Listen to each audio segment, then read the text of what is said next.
Good morning. I'm Peter Kovacs. I'm the editor of The Advocate and the Times-Picayune, and welcome to our 2021 State Economic Outlook Forum. Let me start off by introducing my co-host, our managing editor, Fred Kambach. Good morning. And also before we start, I should thank our sponsors, LCMC Health and Entergy. And also we'll begin with a brief message from one of our sponsors. What does it mean to be wealthy? At LCMC Health, we measure wealth not with commas, but with compassion. Because it's the little extras that truly enrich the lives of our patients.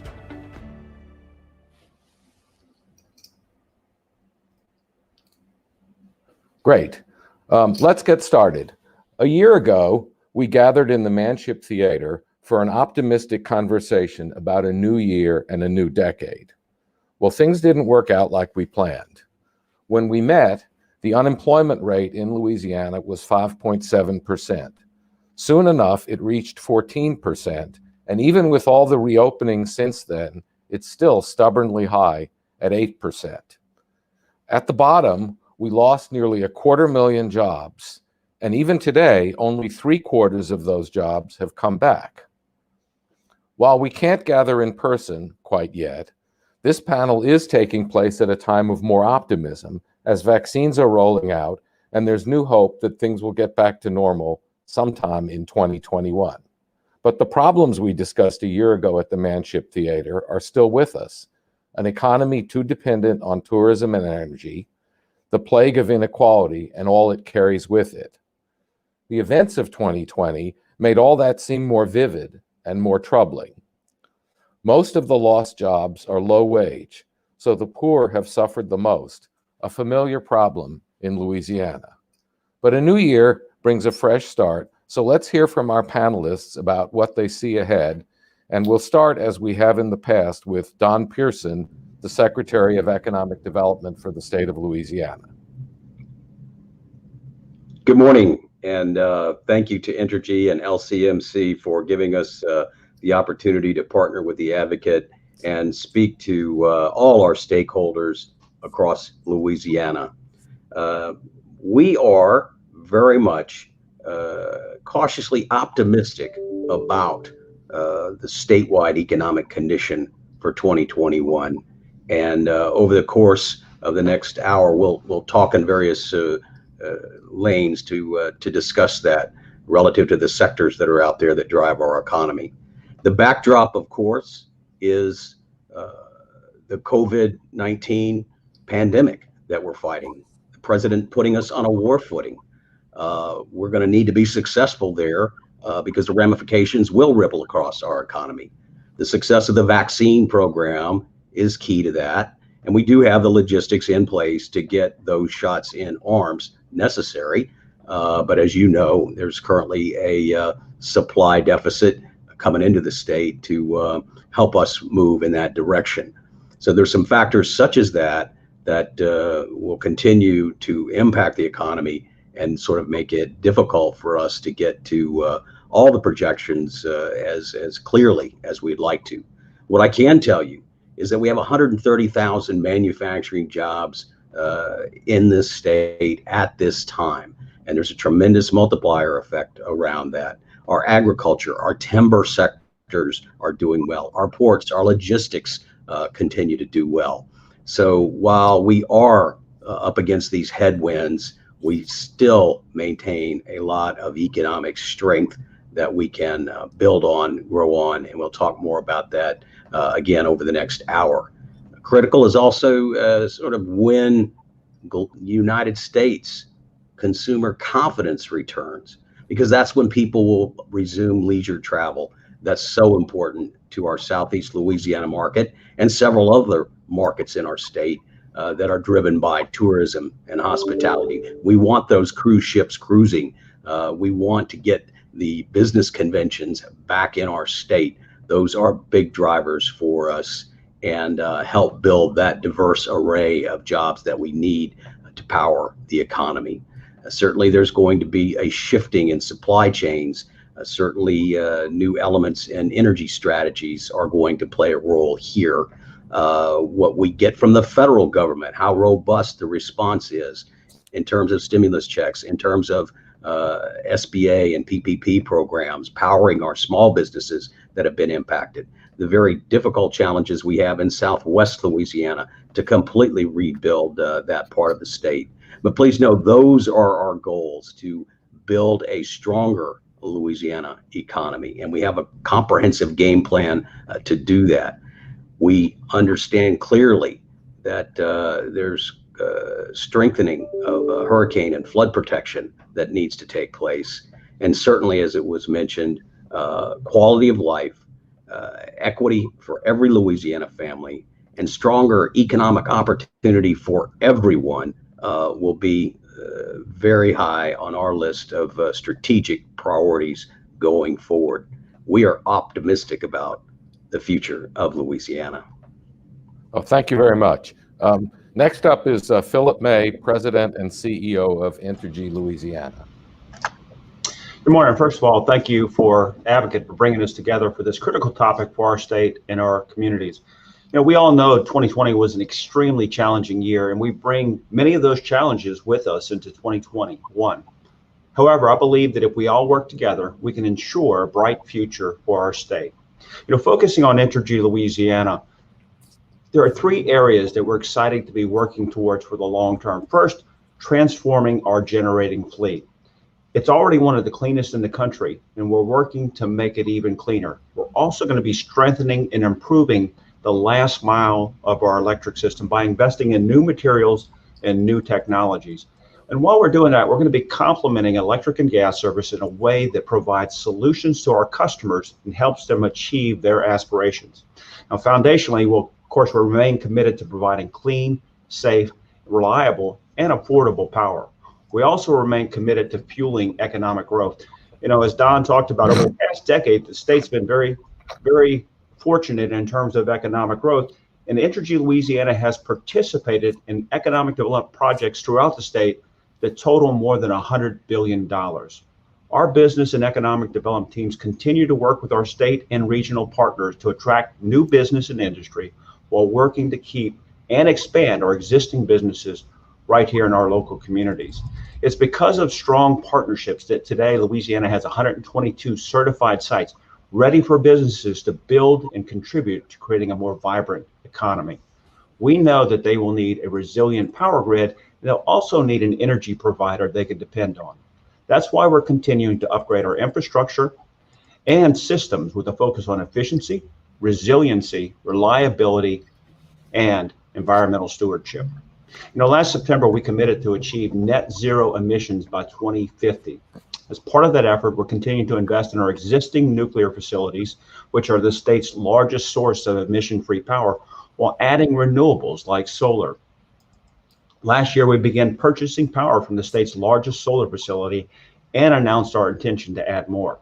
We're proud to be part of the state's Climate Initiative Task Force, which is exploring initiatives like wind power, and we're part of the Gulf Coast Carbon Collaborative. As we continue to lower our emission rate, we're partnering with our customers to help them do the same. And we deploy new technologies. We're offering new tools that make doing business with us easier and help our customers save money. This year, we'll complete the rollout of our new advanced infrastructure, which includes digital meters. That infrastructure is the foundation for a smarter energy future. Some of the benefits, like detecting outages faster and providing detailed energy usage data that provide customers more information and help them save money. It's an exciting time for our industry as new technologies and sound policies are helping to bring solutions to our customers and better our world. Louisiana is our home, and we want to see it thrive. I know that together we can see that it does. Thank you. Okay, well, thank you. Now we go to Greg Bowser, who's president of the Louisiana Chemical Association. Thank you very much.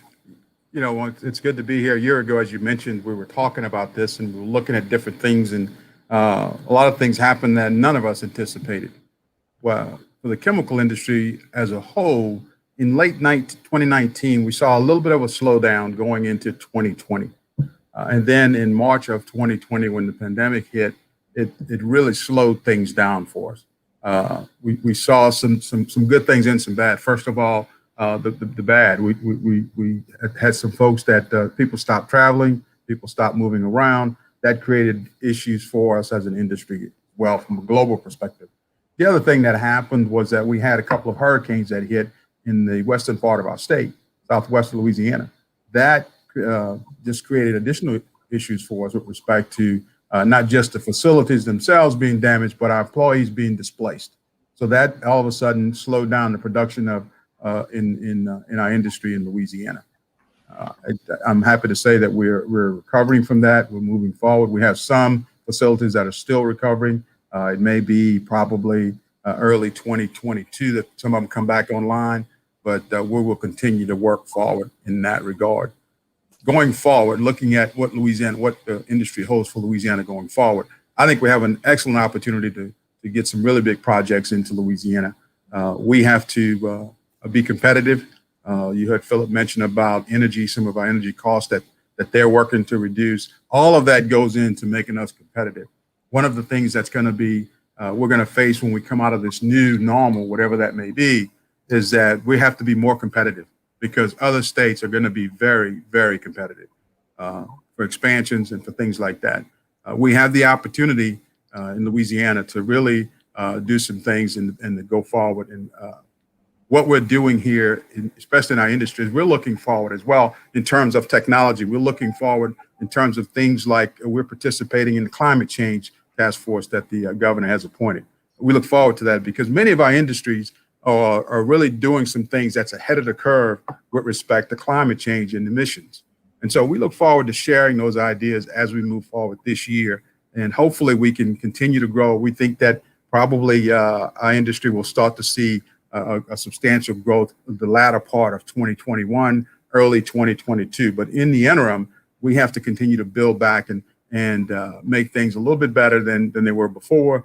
But we have some excellent opportunities, and we look forward to working with all of our partners in doing that and the state. Okay, thank you very much. T. Martin is the co-proprietor of Commander's Palace and has the most distinctive paint job of anyone on our panel. Thanks, Peter. I was kind of wondering how I ended up on this panel with all these smart gentlemen like the secretary that I know and all these smart oil and chemical guys. And then I was remembering a festival that always fascinated me when I was growing up here in Louisiana called the Shrimp and Petroleum Festival. Mm-hmm. So I thought, well, maybe there is some connection that I'm not seeing. Anyway, to give you a state of our world and our industry, couple little things. I have spent my career trying to cause interaction between our team and our guests. Well, now we spend all our time trying to limit interaction between our guests and our employees. My valet does not park your car. He now takes your temperature. Anyway, these are just some things that, I have to laugh because if not, I'm going to cry. And we've done a lot of pivots in our business, as have, so many of the restaurants in town. I mean, we started to-go food with our little spot next door now called the Petite Blue. We do this crazy Zoom on Wednesdays that we do this wine and cheese pairing nationally. We ship food nationally on something called goldbelly.com. We're from Mardi Gras, we're doing a house float going up tomorrow. So we're trying everything that we can, but my sales this month are 26% of what they were in January of last year. So my sales are drastically down and my costs are up, and there's a lot of business people on the phone, and you understand that this is a really bad formula. 79% of operators in the country report down sales, which means there are some that are up. I mean, you all can think about fast food, and there are some places in the country where it seems that they feel like there is no virus and they're operating without restrictions. But 87% of independent restaurants report sales down drastically. So, and 54% of Louisiana restaurant operators think sales will decrease further in the next 3 months. 30% of Louisiana restaurant operators think they will not make it 6 more months. So I know Peter wanted us to be more positive, and I think when we get to the end of this, we will. But this is as stark as it's been. I think a lot of people had a little uptick over the holidays, and now, at least in New Orleans, our occupancy is allowed only at 25%. I think we all understand that a large percentage of the city's budget comes, from our industry. And one of the top reasons people have always said they come to New Orleans is for food. So we've got to keep this industry going. The things we need, I think Don and the rest of the gentlemen have already explained. The vaccine cannot come fast enough. We need that confidence for people to come back out to restaurants in general. And we want you to know that restaurants have always been pretty safe. We've always had lots of regulations and had to operate in these ways. And I think an awful lot of operators are doing extremely well at that. I personally would like a little more enforcement. This next round of PPP cannot get distributed fast enough. There should really be an industry-specific fund. Why is the airline industry being bailed out and not the restaurant industry? I'll take some guesses as to that, but there's something called the Restaurants Act, which could act in that way. We would love to see that pass, and it really helps the smaller restaurants. And good Lord, that is the preponderance of jobs are in these smaller businesses, as we know. And in New Orleans, we need a comprehensive plan for the city to rebound in the hospitality industry. We did this after Katrina. I have the study right here in my very busy office, and it worked. And we need that again, and we need it soon. And the other thing, I personally hope we'll do is our industry never tried to become one of the major industries of the city. We'd like it to be more balanced. And to that end, I hope we support entrepreneurship an awful lot more in the city. I do think when this thing is over, there's going to be some pent up demand, and I'm hopeful that it might be Katie bar the doors. But between here and there, we are going to lose a lot of darn good restaurants. And we have led the country in food for hundreds of years, and we don't intend to stop now. But we're going to need some help there. Thank you very much. Also, we have David Dismukes, who's the Executive Director and Professor at the LSU Center for Energy Studies. You're muted. Thanks, Peter. It's a pleasure to be here this morning. As many people in South Louisiana understand, the pandemic has leveled a pretty significant blow to the energy business in this state and throughout the United States and really globally. There's been very few sectors within the energy industry that have not been touched in one way or another by this pandemic, some more so than others. It doesn't matter if you're in the upstream part of the business, in the exploration and production end, whether you're in processing or transportation, even down, as you heard from Philip earlier, into the power generation. In retail sectors, we've seen significant changes over the last year. We are starting to see some recovery in the energy industry right now. But we've got a long way to go before we can even get back to where we were prior to the recession, much less to where we were projected to be when we were talking earlier in January of this year. If you look at our production numbers, for instance, in January or February, the U.S. was peaking out around 13 million barrels of oil production, which was a peak a day, 13 million a day. We're down around 11 right now. Natural gas was over 110 billion cubic feet a day. We're down around 8 to 80 today. We're seeing numbers anywhere from 15 to 17% down, depending on which ones you're looking at, which ones you're measuring. Prices have obviously collapsed in most of these sectors. We've seen some rebounds from the low 30s or even negative numbers in March and April of this year, moving back up to $51 today. Natural gas is somewhere around the $2.50 mark. So while we have seen some improvement, drilling rigs are slightly up. We've probably hit the bottom on drilling activity in terms of the contraction. But again, we have a long way to go before we get back to where we were before. When you think about the future, there's going to be two things that impact the energy business. One is going to be the economic recovery associated with the pandemic. The faster that is and the more evenly distributed that recovery is, the better off the energy sector will be. That will put pressure on energy demand. That will put pressure on prices. It'll bring suppliers back into the market. It'll start drilling activity and a host of other investment opportunities. The slower that growth is, the more uneven that growth is, the less likely we're going to see a lot more investment and a lot more changes and a lot more growth in the sector. The other thing that I think is going to be equally important, if not more so important, is going to be changes in public policy. And I think that's gotten driven home by some of the news that we have all seen in the last 24 hours alone with the new administration. We've seen the cancellation of the XL pipeline, and more recently yesterday, the announcement of a suspension of activities on federal leases, both offshore and onshore, in the United States for drilling activity, which is going to have impacts for a lot of our producers in this area, as well as just domestically overall. And workers here in Louisiana that work all over the country and are mobile are going to be impacted by this as well. So it's a pleasure to be here. I look forward to these questions and the discussions we have in a little bit.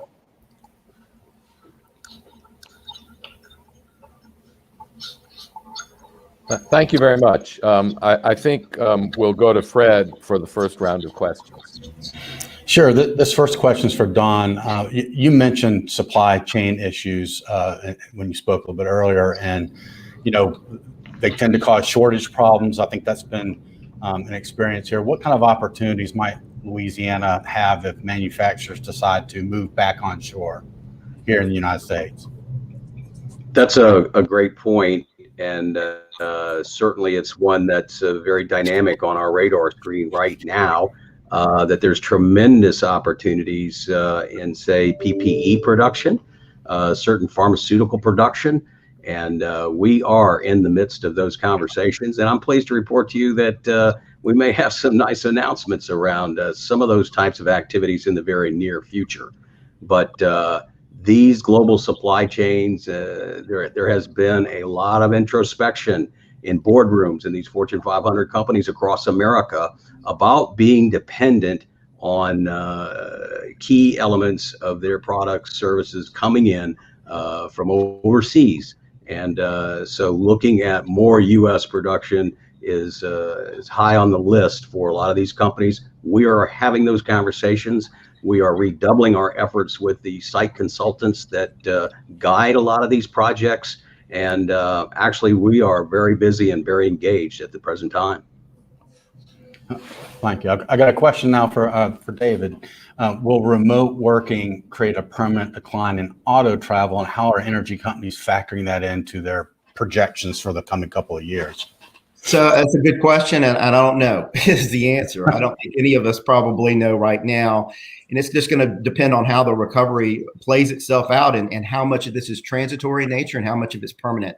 And trust me, this is a big issue with energy companies, a big issue with academics, a big issue trying to understand, is this a transition thing that we're dealing with right now, or we're going to start seeing a permanent change in how workers go to work and how we interact with one another, et cetera. My guess is it's probably going to be somewhere in the middle. And yes, it's going to have a very big, significant impact on travel. It's going to have a big impact on liquid fuel demand. You take that and you couple that with public policy changes that are looking to fuel switch anyway into electric vehicles and other things. It doesn't bode well for a lot of our traditional refining industries here. It's going to make it a lot more challenging. And I think the thing that Greg talked about earlier is going to be really, really important. And that is this industry is going to get more and more competitive. This is just another form of competition that you see that goes beyond just competing between locations and competing within companies, but competing for fuel mixes and in-use fuel uses. So yeah, it's an interesting question. I don't have a strong answer for you right now. I think playing off that question a little bit, I have a question for Philip, which is, presumably we're heading in under the new administration to an era that, where government policy pushes electric vehicles. How much does that bend the demand curve for electricity? Yeah, so obviously it's going to be helpful in terms of demand for electricity. Of course, it depends on the adoption rate and so forth. I think that it's going to take some time for that to happen, but we're talking about an average customer in Louisiana might use 15,000 kilowatt hours a year. Maybe we're adding 500. So it's substantial, but it is highly dependent upon how many customers, what the adoption rate is, and so forth. The big challenge here really is having the infrastructure in place that people can charge their cars. And I know in New Orleans, having a parking place, a lot of people have off-street parking, so that's going to be a challenge of where they charge their car and so forth. So it's a little bit of a chicken and egg. I think that we're going to have policies in place that encourage that infrastructure build out to really have wide adoption of that. The other thing that I would note, if you look at the South and in the West, people drive a lot more miles than they do in the Northeast and in California. And so, electric cars are going to have to improve in terms of range to make that your utility car, the one that you use every day. Otherwise, I think when people go on vacations and so forth, they may be still using that big SUV that continues to use gasoline. Sure. Tia, I have a question for you here. Speaking for your restaurant in particular and for the industry in general, when do you see dining habits returning to pre-pandemic levels? That's a big question. I mean, I think it's when the public feels safe again. So you tell me and we'll both know. Now, I think it's a little bifurcated. I mean, I think there's some people that are just going to run out, when they feel safe, and others, a lot of us think it's going to be a couple of years before some people go out as regularly as they did before. Greg, I have a question for you here, and this is specific. I'm going to mention Exxon just because they are proposing a capital investment here based on the idea that more of its energy supply will come from Texas by pipeline rather than from abroad up the river. Does this mean our advantage in Baton Rouge, especially in this area, from being on the river may be a thing of the past if everybody's looking toward Texas now for their supply? It could be, Nat. It depends on what we do. For example, the $240 million investment Exxon's trying to do to its facility will help them to be competitive within their company and will allow them to get some of this stuff and to keep some people employed here in Baton Rouge. That's going to be the big thing. The other thing is going to be cost and what happens with our transportation cost on the river. Not necessarily for stuff that comes by pipeline, but whatever they ship it by barge and things like that, and tankers. So that's going to be an issue. But I think we can still be competitive if they're allowed to do the updates and the modernizations that they're talking about doing to allow them to be somewhat competitive with their sister plants. And I think it's one of the things we're going to see going into the future. We talked about competitiveness. There's going to be a great deal of competitiveness within companies from one facility to the next. And when you're an integrated facility like the ExxonMobil facility out there, that makes a big difference on your cost. So you've got to allow them to be competitive and to modernize. All right, I'll kick it over to Peter now for the next round of questions. Okay. Well, thank you very much. Let's start this time with Philip. In terms of the way we produce electricity, presumably the Biden administration will be pushing for more green energy, maybe not a Green New Deal, or maybe policies that are like the Green New Deal, but they don't want to call the Green New Deal. It used to be that green energy was more costly, meaning that if you were a consumer of energy, you weren't necessarily a beneficiary of these policies. That's probably not as true as it used to be, but to what degree is it still true? And in terms of projecting forward, will it be true in 5 years? Yeah, and it's a great question. What we're seeing currently is the price of solar has dropped pretty dramatically over the past decade, and it's to a point where it's very attractive. That's why we added the largest solar facility in the state, which is on the west bank of Baton Rouge, as part of our portfolio, and we're going to continue to add solar as we go forward. I mentioned that we were going to go to net zero by 2050. That's going to require technology that's not yet in place. And I think one of the things that we need to keep in mind is, well, solar can provide relatively economic energy. It's not available at night. So you're going to have to think through what are those things that we can do to make zero emission energy available when the wind's not blowing or the sun's not shining. Nuclear is a big part of that. About 94% of the emission-free energy that's available in the state comes from our two nuclear plants, Waterford 3 and River Bend. So that's part of the solution. But in terms of where this is going, we're going to have to get there with technology that is currently not in use, and in some degree, technology that does not exist. The good news is Entergy Louisiana already has one of the cleanest portfolios in the country, and every day we're making that cleaner. It used to be a great attribute, but it wasn't absolutely necessary. I think that, in talking about how our businesses and the chemicals and industries and so forth have to become more competitive, they're also going to be focused on what their carbon footprint is, what their emissions are. And I know that those industries have done a really good job of reducing those emissions over the years. Our clean portfolio can help them do more. A good example of that is we partnered with Edison West to make shore power available. So it's a dramatic decrease in the emissions from that fleet as a result of making shore power available. But it's not just that, it's also that it cleans the air locally. And so it makes the communities better as a result of that. We believe we have a portfolio that is able to go forward competitively. We have a plan to get us there, but ultimately to meet some of the goals that the Biden administration has, we're going to need new technologies. Some of those technologies don't exist today. Yeah. Just as a follow to that, because you said something that had not occurred to me, which is that does this portend a return to construction of nuclear plants, which I guess we probably haven't built a nuclear plant in a generation? And will this policy lead us there? And one of the things that, as I recall, sort of killed off nuclear plant construction was the relative cost of it. But obviously, the cost of everything has changed in a generation. Is it theoretically true that nuclear plants would be cheap energy as they were once going to be, 70 years ago or whatever?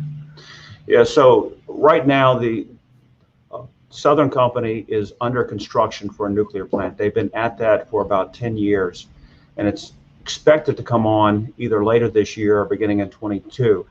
The challenge is those projects are not only very expensive, as you mentioned, in that long construction time, the world is a very different place when that unit comes online than when you plan for that unit. Because you think about that, if it takes that long to construct, you back up from there for planning, permitting, getting all of the approvals in place and so forth.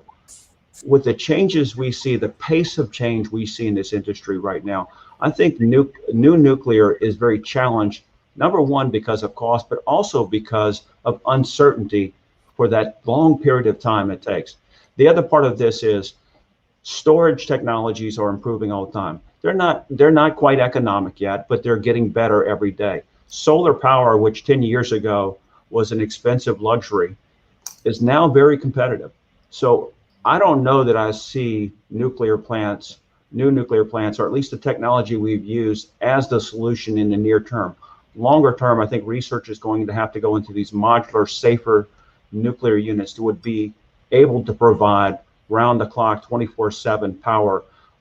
I just don't see that in the near term, because we're talking about taking on an enormous amount of risk for a product that is still very expensive to build.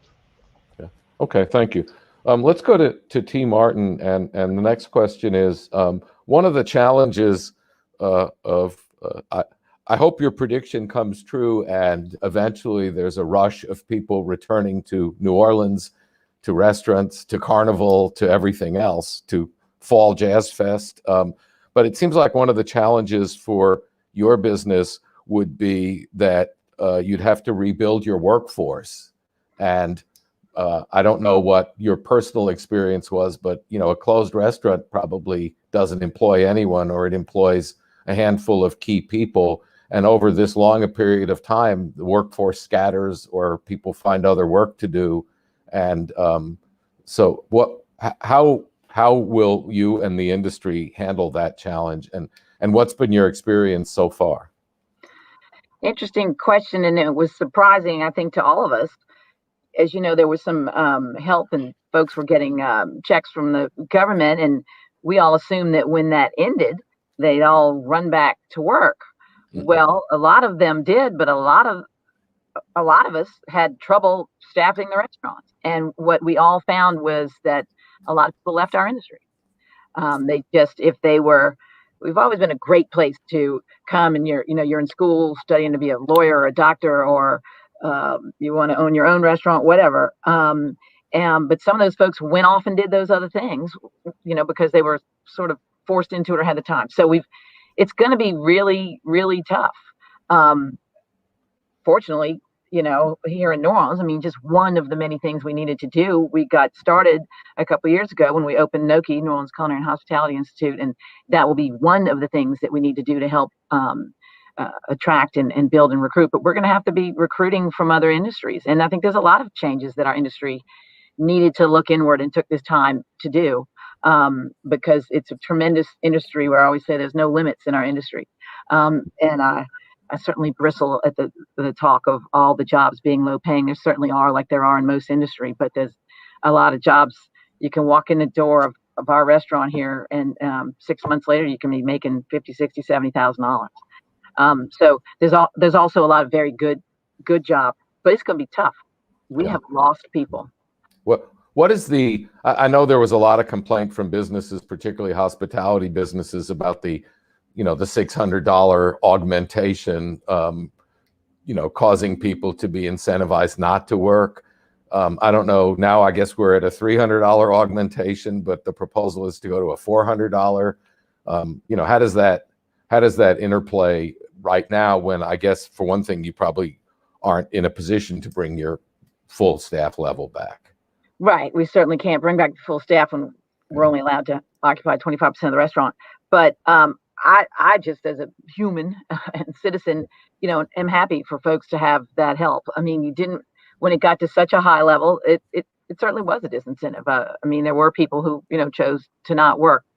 But that wasn't a high percentage for us, but some folks did that. And our timing kind of worked out. We were closed for 6 months. We closed in March. We reopened in September, and, hoped to get a little traction through the holidays. And that did happen. So, but yeah, it's tough. We want people to want to come back to work, but we know an awful lot of people are not going to open those restaurants, and those jobs aren't going to be there. And that help is needed. And I certainly support that. Okay, let's go to Don Pearson.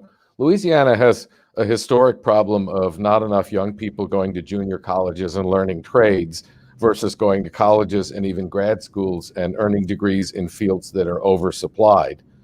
How do we recalibrate that?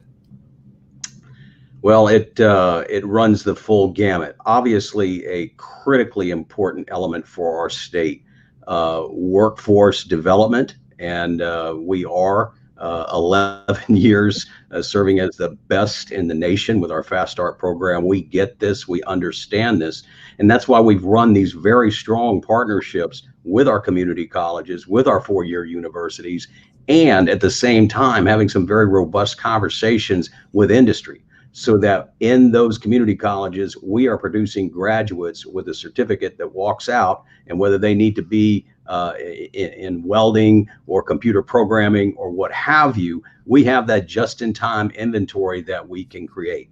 Nothing speaks louder than the market. These young people will see that these certificates allow them to step into well-paying jobs, and from there, we will gain momentum. We are doing that currently. It would make a great story. One of the things that we're doing is putting 5-axis machining equipment on every one of our community college campuses. Those folks that will graduate with that certificate will step into probably a $70,000 to $75,000 a year job.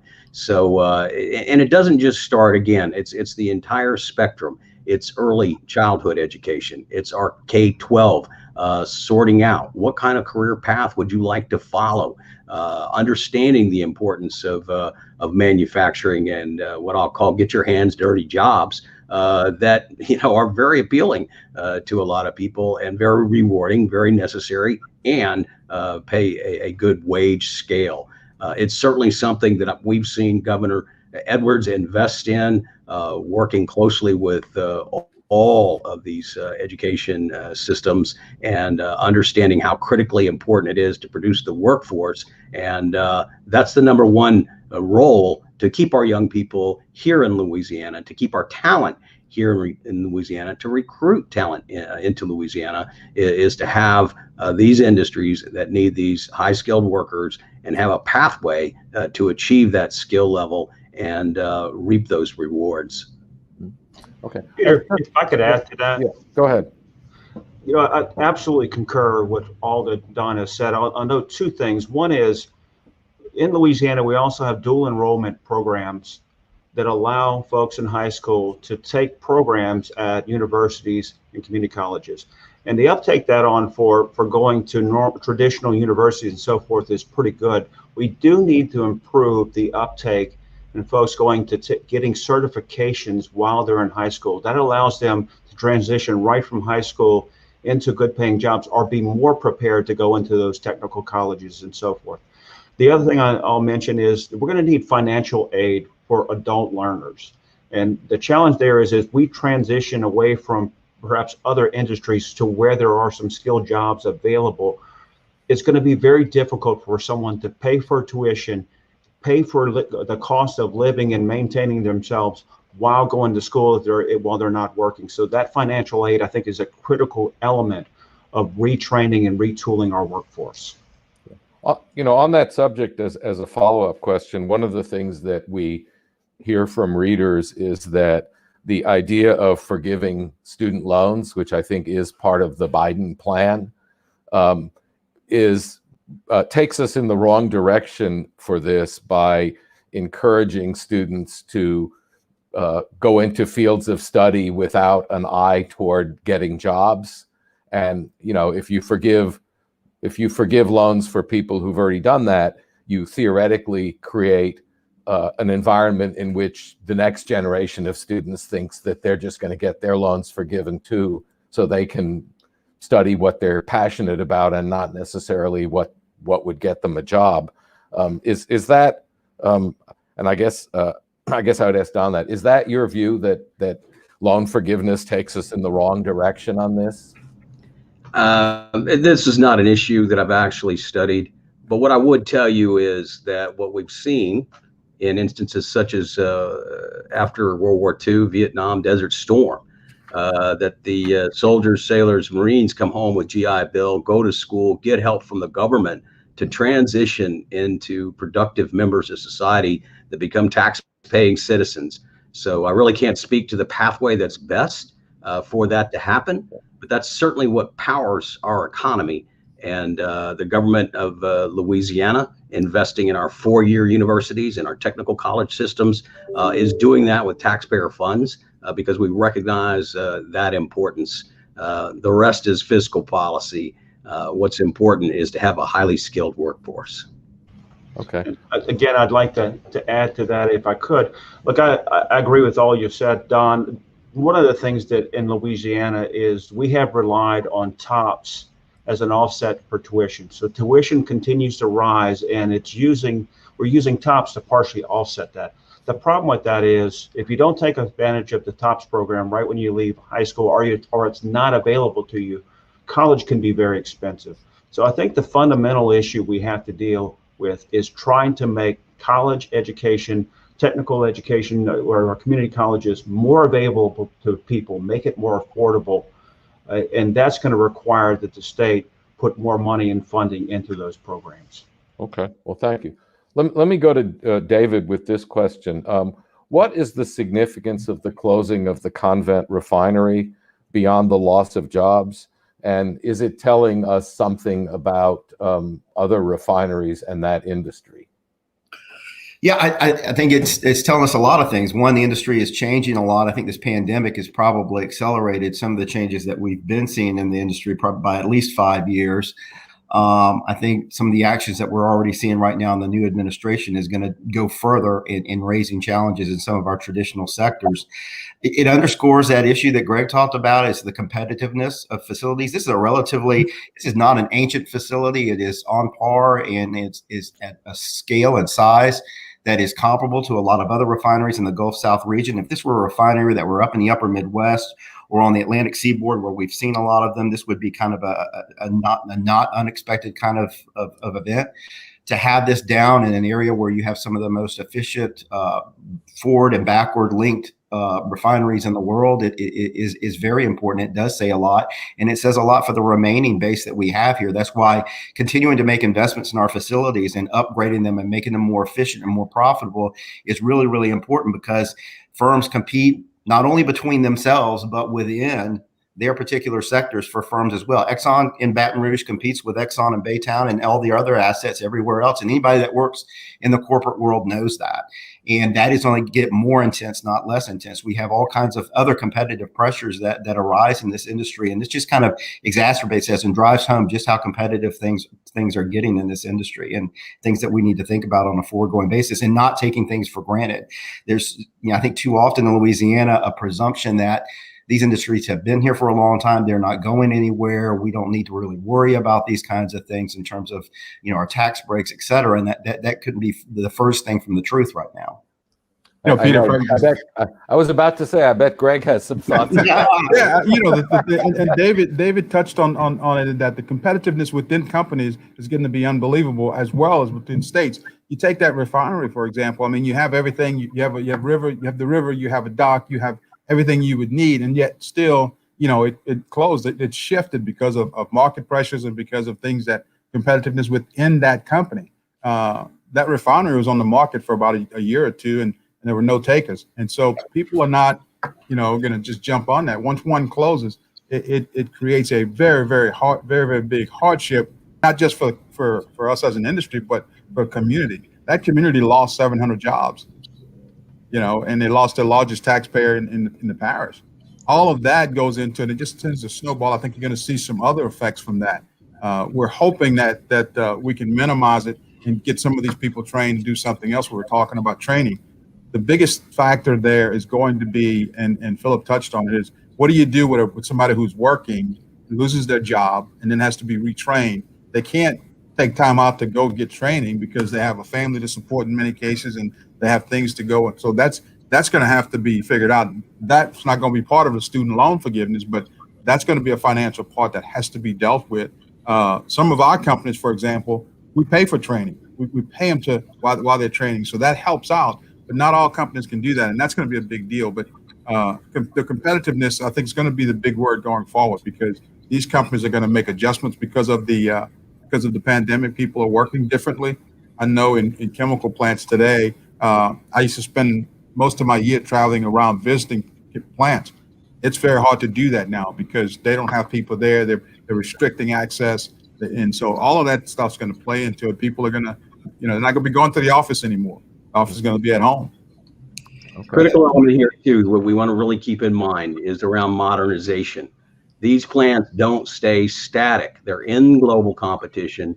There's new technology. They're calculating, can they invest in it, improve their ROI, but over the long term, keep their plant viable in the economy. So we are certainly supporting a lot of modernization across the state. It's critical. Sometimes in our business, we get asked about, well, what about net new jobs? Today, if you can retain the workforce that you have associated with these plants, very sophisticated workers that are doing very complex and often dangerous jobs, that's critically important. And we started off by saying that a lot of folks would take it for granted. That plant's always been there. That plant's always going to be there. I think what happened in Convent is clear evidence that that's not the case. And the governor is very supportive, and certainly the department is very supportive of these modernizations that retain the workforce and position our state for future success in an arena that basically we dominate with technology, with the sophisticated workforce that we have, and with our raw products that through pipelines are readily available to us. Okay. And Peter, there's one other thing I think to think about in terms of capital investment and continued investment here in Louisiana in this competitive issue on a forward-going basis, and that is most of your publicly traded chemical companies right now have cut capital expenditures from anywhere from 15 to 30% relative to 2019 levels. And 2019 levels were below where they were about in the year before, which were the higher levels. In the oil and gas business, you're looking at numbers that are 60% where they were in 2019 alone. And most estimates are that those CapEx numbers will not return to 2019 levels alone until 2025. The point being is that for every capital dollar that goes into making an investment somewhere, whether it's modernization or a greenfield facility or something else, you're going to have to fight harder and harder and harder for that dollar, because it is not the same environment that we were in back in 2019 and earlier. Okay, thank you. I think if we could go turn it over to Fred, and we'll go through one more round of questions. Sure. I'll shift gears a little bit here. Tia had a question for you, and that is, will the Paycheck protection loan forgiveness, do you see that being an issue, especially for small business in the coming year? I think that's going to be the only thing that's going to help a lot of folks survive. And it's better set up than the first one. The first one was a nightmare in that its intent was to help you for 8 to 12 weeks. Well, y'all understand that we needed a little more help than that. And Right. it was hell to get it. And anyway, so and very specific, I do think this particular program, look, 2 weeks ago we were being told, maybe don't apply right away. There's some other things you could do first. And then all of a sudden, literally yesterday, we all got the word, hurry up and apply. The money's going to run out. And then I know I personally was, whatever, spent hours on it yesterday. So it's just this, constant nightmare. It's a financial bloodbath, and folks need that help. I do think if they get it out and get it out quick, it's really going to be a big part of a percentage, a chunk of people making it through this that would not have. Continuing our focus on small business for a minute. Don, what's the main concern you've heard from small businesses going forward under the new administration and into COVID, either one? With small businesses, it's just been a struggle on all fronts. They're impacted by COVID. Many of them have been impacted by this robust storm season. It's challenging to move through the administrative segments of SBA, economic disaster injury loans, and the payroll protection programs. There's a lot to understand and a lot of frustration that builds up around these things. So we're doing all we can to connect small business development centers that are around our state with SBA and federal resources. Certainly from an LED perspective, our website, opportunitylouisiana.com, can help companies transition that have not had a digital storefront. I think a lot of small businesses never thought that they would need to be available online to their clients, but you're seeing that digital transition in retail sales and services that likely isn't going to change back. So it's a time of having to endure a shattered marketplace, to embrace new technologies, and it's probably never been a more challenging time to be a small business owner. But with that said, there's great opportunity out there, and there's a lot of satisfaction that those small business owners that have pivoted, that are doing well, and are engaging in some of these new trends. And so we understand that they're the backbone of the economy. We can't locate large facilities if there aren't great service, supply, quality of life, those kinds of small business elements around them. So we try to take that holistic approach and nurture our small businesses. Next question. Thank you. My next question is for Philip, and I'm not sure what you meant earlier about shore power, but maybe this is it. People talk about solar. What about wind power? We're a coastal state, and is there really a future in that? Yeah. So, first of all, some of the first wind power that took place in the U.S. on the East Coast and so forth, the skills, the capabilities, the things that we do in Louisiana to support the offshore industry are the same skills and capabilities that can be used for offshore wind production. And that's what's going on. So Lafayette-based Ares Marine, Galliano-based Falcon Global, Metairie-based Keystone Engineering, and Homa-based Global Gulf Island Fabrication. All of those played key roles in that first wind farm that went in place on the East Coast. Now, for Louisiana in particular, there are attractive wind fields that are in the Gulf of Mexico. But at this time, wind is not particularly economic for Louisiana. There's cheaper sources of energy. So, if I were going to take a look at the future and see how this goes, I think we'll see wind continuing to be developed on the East and West Coast. The experience, the skills, and the capabilities we gain from that, I think that the Louisiana partners that are with the offshore industry today will be partaking in that. We need to take advantage of it and lever that. But then as that skills and capabilities, as we become more efficient at producing offshore wind in those areas where it's a bit more attractive, I think that's when it comes to the Gulf of Mexico. Now, of course, we'll have to deal with things like hurricanes and make sure we have robust infrastructure to move that from offshore to our areas where we use the power and so forth. It's coming. It's not economic yet, but I foresee a day when the Gulf of Mexico will be a place where we can utilize wind power as part of our clean energy portfolio. Thank you. I've wondered a lot because you see a lot of talk about solar and not nearly as much talk about wind power. Greg had a question for you here. You know, when the pandemic first hit, contract workers were kind of the first to go. Do you foresee a problem, you know, when things ramp back up, or we're going to be able to tap that same workforce, or if they dispersed or moved on to other things, or? A number of our contractors have kept their workforce intact. They've simply moved them to doing some other things. I think they're going to lose some of them, and I don't know how much of it they will lose. The big thing is going to be, you know, will companies now continue to put those investments into those facilities? That's going to be the big one. I know in Lake Charles it's a little different because of the hurricanes you mentioned. We've got a lot of work going on over there with contractors coming in and having to rebuild there. So that kept a lot of them from leaving the state, if you will. But it's going to be interesting to see what happens. We're not sure, one, if they're going to ramp up to the same amount from an investment perspective, and two, if they do for general maintenance, will those people still be available? We're just not sure right now. Sure. David, kind of the final question, I think, before we go, toss it back to Peter to wrap up. There's been a lot of talk about alternative energy. What role can Louisiana industry play in making fuels from renewable sources, or recycled from products?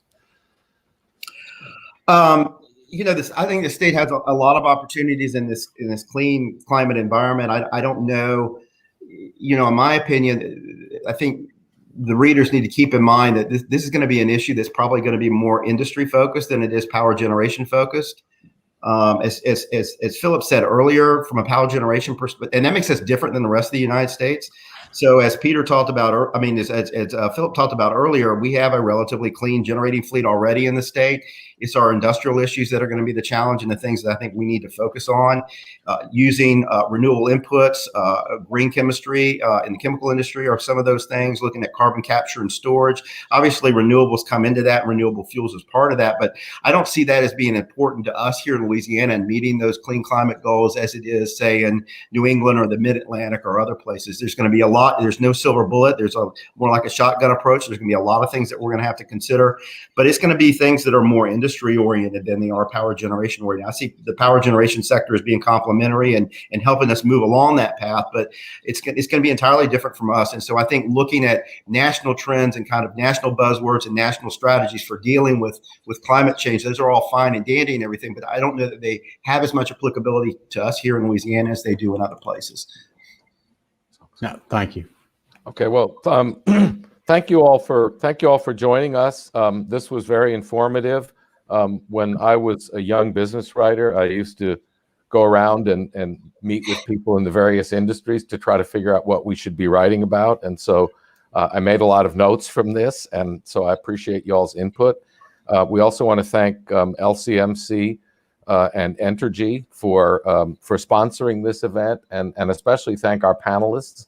And I really do look forward to getting back to doing these events live, where we can see each other and have a live audience, and we'll get them catered, I promise, to support the restaurant industry.